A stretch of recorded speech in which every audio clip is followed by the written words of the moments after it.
What up guys, it is Justice here and welcome to another Runescape video. This one focused on the brand new defenders that will be released later this month in November. The first class of defender that will be released are the melee tier 70, 80 and 90 defenders. The magic and range versions will be released later in the year.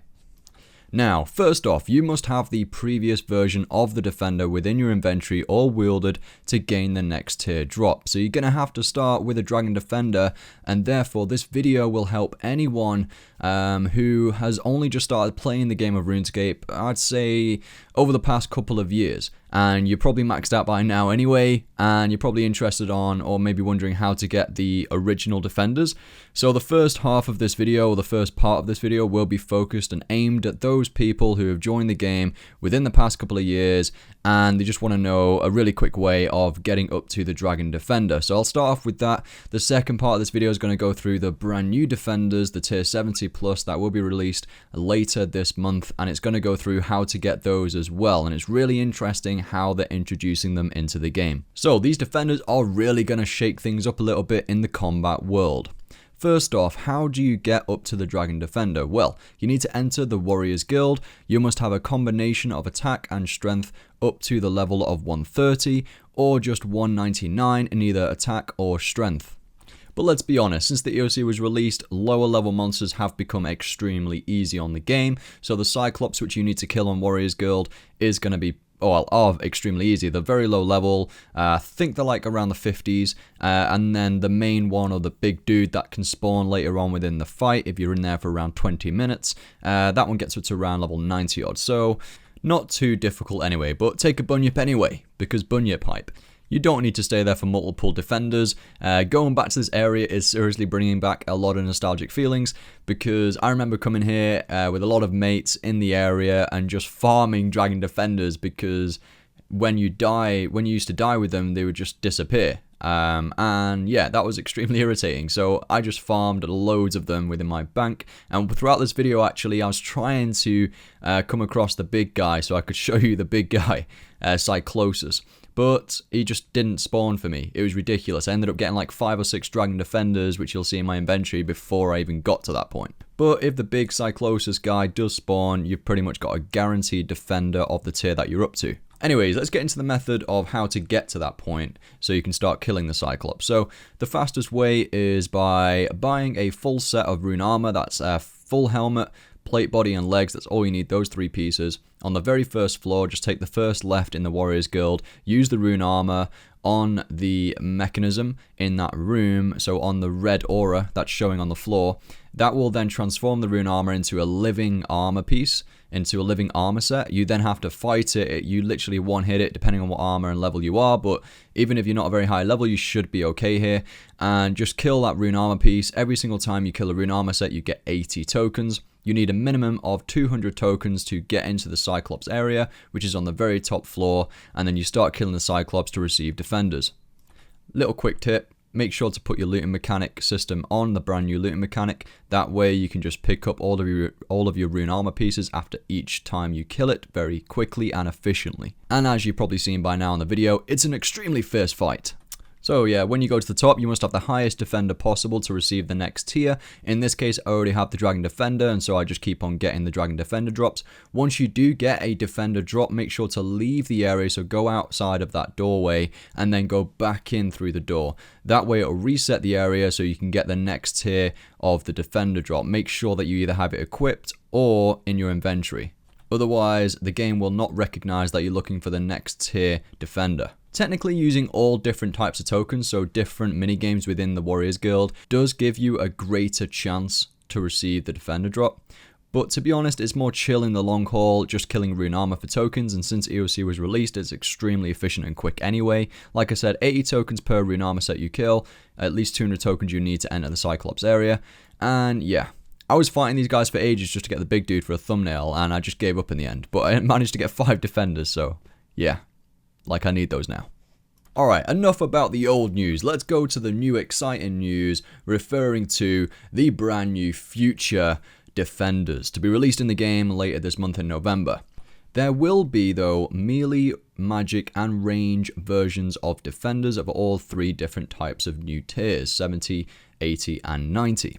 The very first defenders to be released, like I said before, will be the melee defender components, and they are going to be dropped by a boss monster combined with another appropriate weapon, example an offhand of the equivalent tier. So for tier 90 defenders, you'll have to combine the component you receive from a drop with an offhand Drygor weapon to make it. So let's get into more detail with this. An important note to make, the component items can make any of the 3 combat styles. You'll need to sacrifice another appropriate weapon to do so though.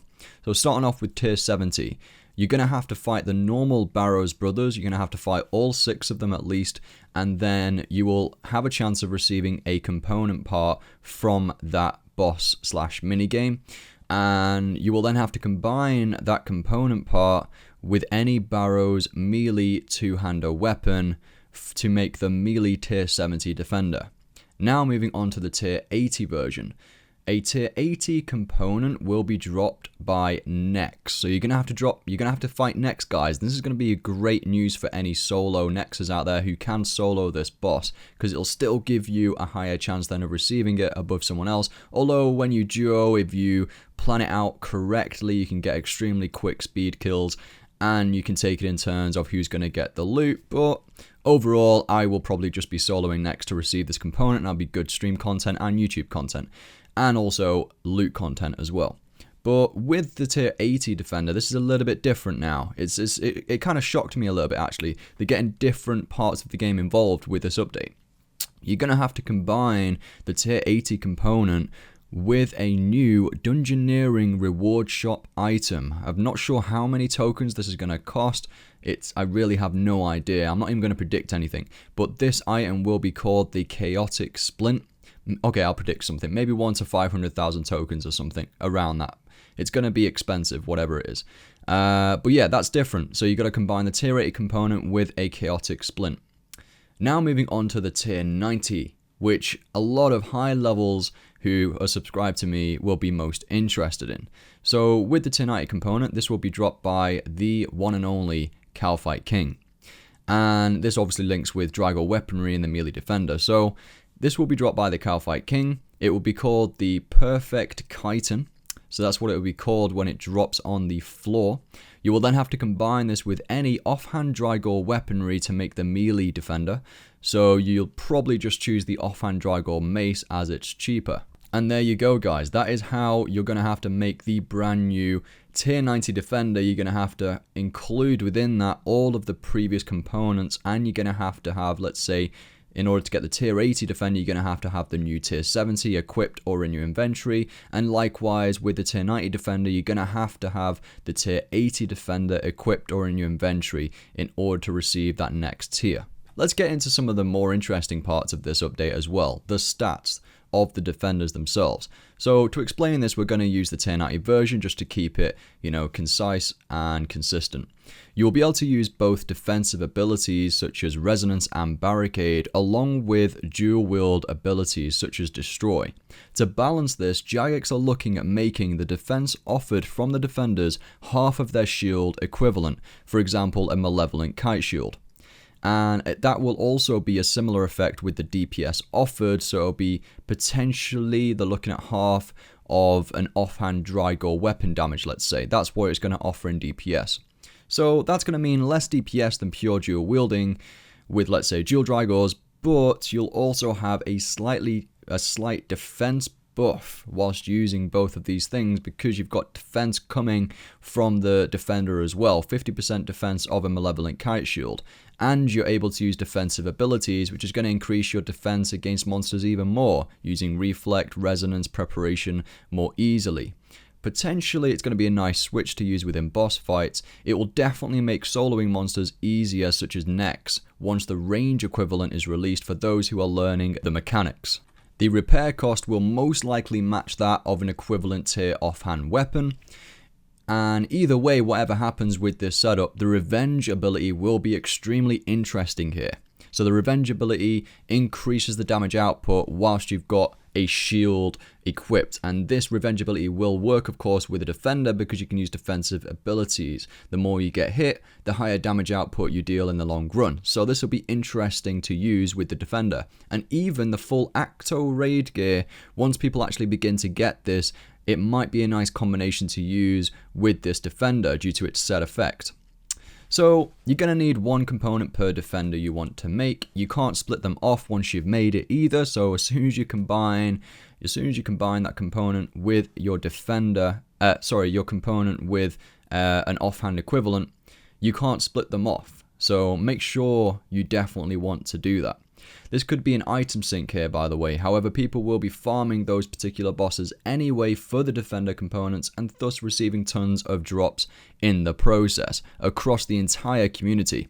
This will probably just balance out in the end. The defender itself will be untradeable following previous patterns, and we're just going to have to wait and see in terms of the rarity and the drop rate of these components. Either way, I'm really looking forward to this update. It's going to be a lot of good content, and also it's going to help with my Making 1 Bill Cash Stack series in preparation for the invention skill coming out in early 2016, well, in January. Flipping heck, guys, that's literally like 2 months away. It's crazy. Thank you so much for watching this video, and I'll see you guys in the next one.